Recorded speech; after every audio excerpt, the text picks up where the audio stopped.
KPBS On Demand is supported by UC San Diego's Art Power, presenting Edna Vasquez, singer, songwriter, guitarist, at the Loft at UC San Diego on March 13th. Tickets at artpower.ucsd.edu.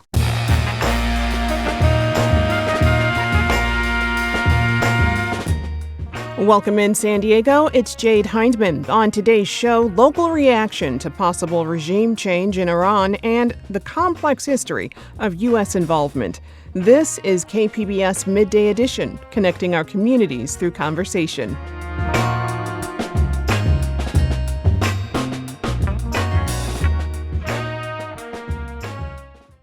Strikes continue to escalate across the Middle East today as the U.S. and Israel pound Iran with airstrikes.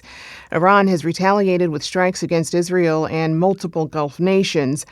So today we wanted to get a sense of how the local Iranian community is feeling and reacting here in San Diego. For many, the death of Iran's Ayotallah Ali Khamenei was met with great joy. Here's what 23-year-old Inaz Istiri told KPBS.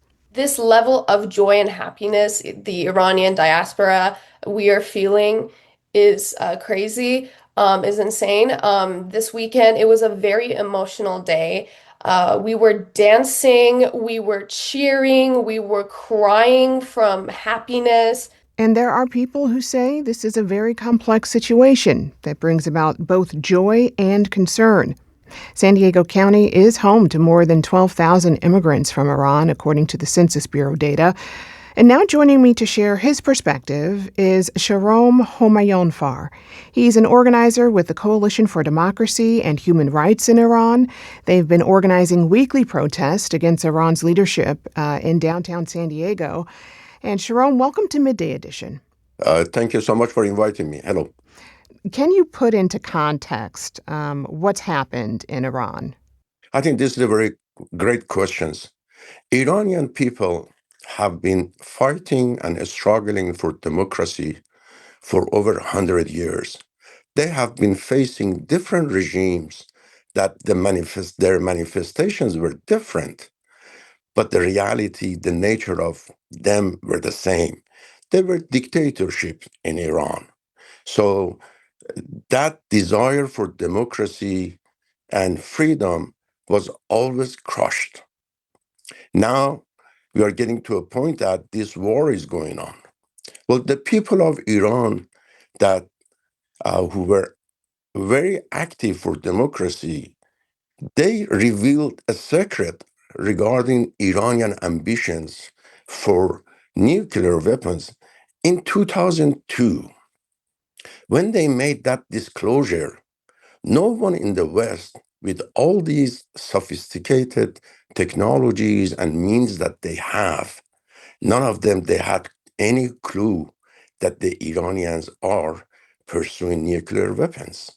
They wanted to get insurance policy the same way that North Korea basically has that insurance policy. Iranian resistance, they disclosed that in 2002. Unfortunately, what the West did as a whole, rather than try to deal with that issue, they tried to negotiate with regime, they tried to appease the regime, and that gave them ample time to kind of get it to a point that now the whole world is in danger. Mm-hmm. So now that this war is happening, I can see that because, Iranian regime with that mentality of that belongs to 14th century, if they have access to nuclear weapon, it jeopardized the whole world. But what I'm trying to say is that this is not new. It was brought to the attention of the world almost 20 some years ago. And West as a whole, they did not respond in a proper manner. So right now we are here. Yeah, well, and I wanted to ask you that because, the U.S. has been involved in regime change before. As you said, it led to dictatorships. At this point, one of the reasons that has been given for us involving the U.S. in this war is for regime change. But without the infrastructure in place to make that happen, How are you feeling about this? Do you feel like this is going to be a success as far as getting a democracy in Iran? I don't think so. I personally think that there is a very strong resistance going on in Iran. The resistance is capable of getting the secret information of the atomic weapon and disclose it. That shows how strong they are in Iran. I think, to me, Iranian people and with their organized resistance can finish this job. That's that should be the way. If Iranians want democracy, which they have shown that over the past 100 years they want, I think they should do that job, because then they can get something and they can protect and that freedom for a very long period of time. This way, that your hope is that another government or governments try to topple the regime. I would bet you 99.999 whoever they put in charge is not going to be ideal for Iranian people. We've seen these movies before. Do you think the U.S. has the best interest or even cares about Iran? The way that I look at it is that if, for example, when they were in negotiations before the attack, if the Iranian regime would have said, you know what, we are going to accept everything that you say, there wouldn't have been any war. And that's concerning for me, because to me, this regime stays because they agreed with Americans and they gave up the atomic ambitions. But the human rights, what's going to happen to that? I don't believe the human rights of Iranian people is in the agenda. That's what concerns me. Mhm. So yeah, I don't have that trust that as a result of this thing, the Iranian people would get freedom of speech, the one that me and you we are enjoying it in here. The people of Iran would have it. I doubt it very much. Yeah. So this is it's not a black and white situation. There are a lot of complexities here to it. When you look at the situation, all that said, why do you suspect America got involved with this war? Well, I think America got involved because they noticed that they lost a lot of years, hoping that they can change Iranians' attitude and behavior towards atomic ambition. And now they realize that pretty much they got it. And they felt that if they wait another, I don't know, month or two, I mean, now you can see the devastation that they have created in the region. Hmm. You just imagine they could basically put these atomic bombs and send them with all these missiles that they have. It would have been catastrophic. I can see why US had to act, because it was getting very close and dangerous. I can see that. So you really do you think this really is about about bombs and not oil necessarily? I would basically say that I recognize that you get this sort of regime, you put someone that you want to be in place, and that person is already saying that you guys can come and do all the rebuilding, all of those things. So he's already starting basically sales job, and yeah, I can kind of see that once they removed him, they put the right person that they want, the same way that they did in 1953 when they did the Hmm. coup d'état. They kind of continue business as usual. And the way that I see it is that I think interacting with other countries is great. You have to interact with other countries, but the main thing is that all of these things can it leads to democracy and human rights and freedom of speech.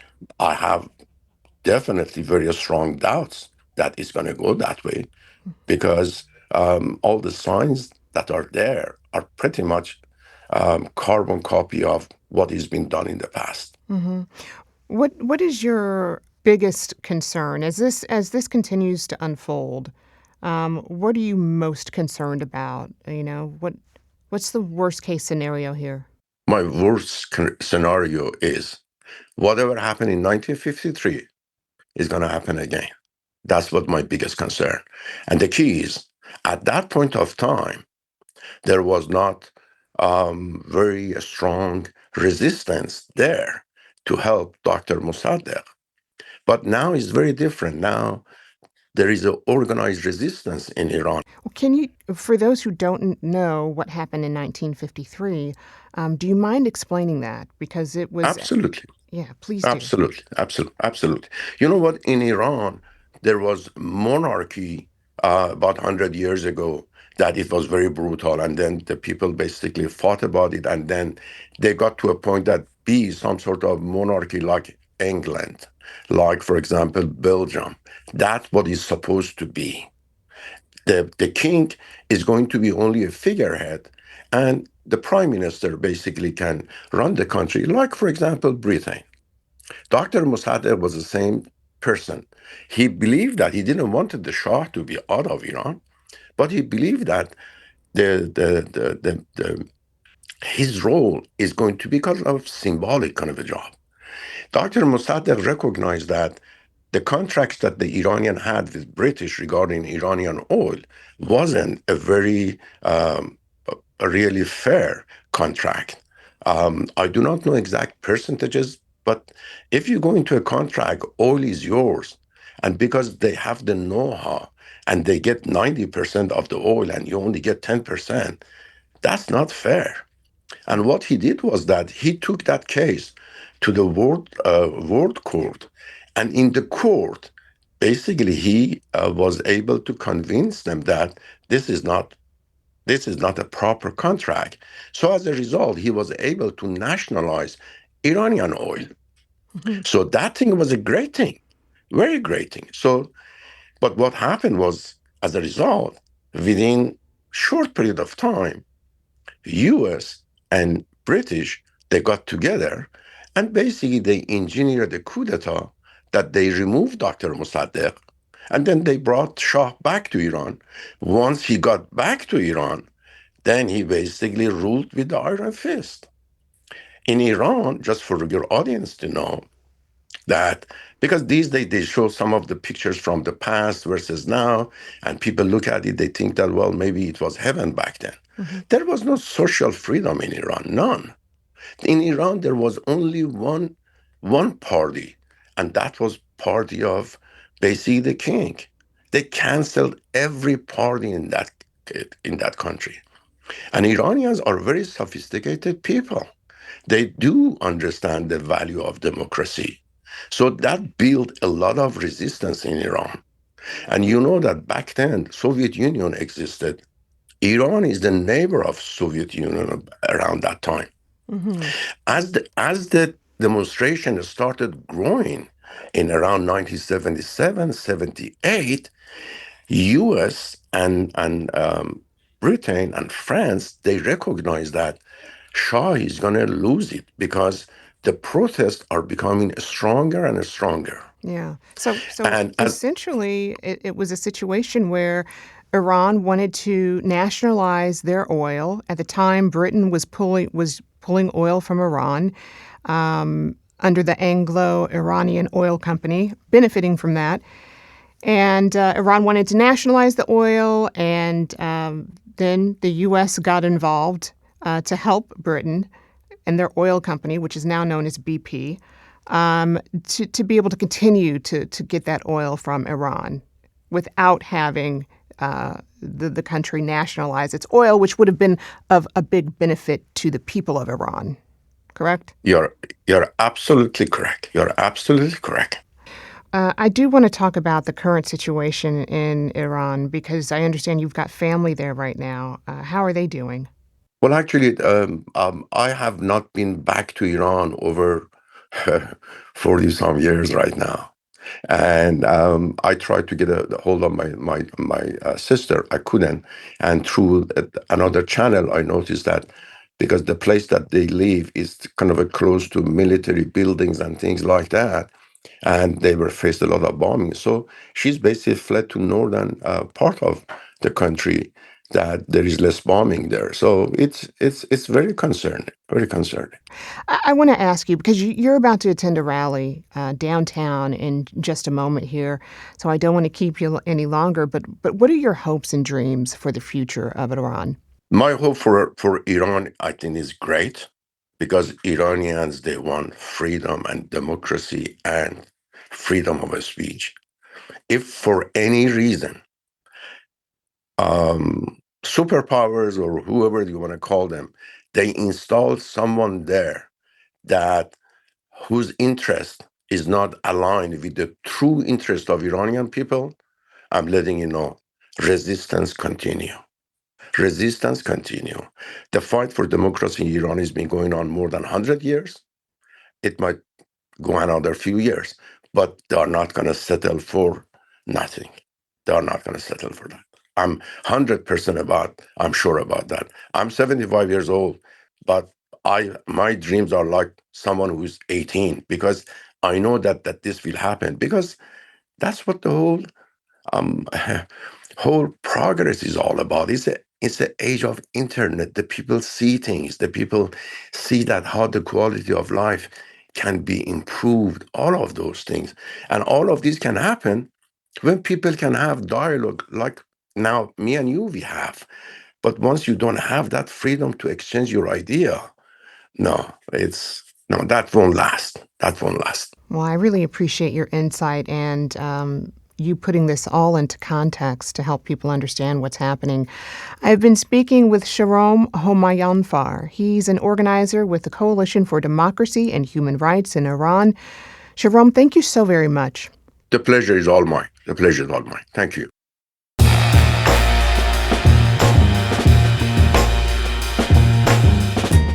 That's our show for today. I'm your host, Jade Hindman. Thanks for tuning in to Midday Edition.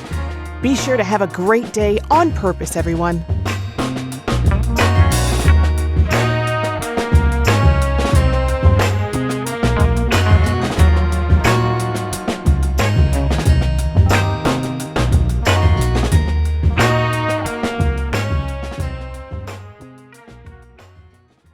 KPBS On Demand is supported by the National Conflict Resolution Center, geopolitics, polarization, budget concerns, all topics that can cause tension in the workplace. NCRC can help seasoned and emerging leaders navigate polarizing issues with the Culture, Communication, and Conflict Certificate. More at ncrconline.com.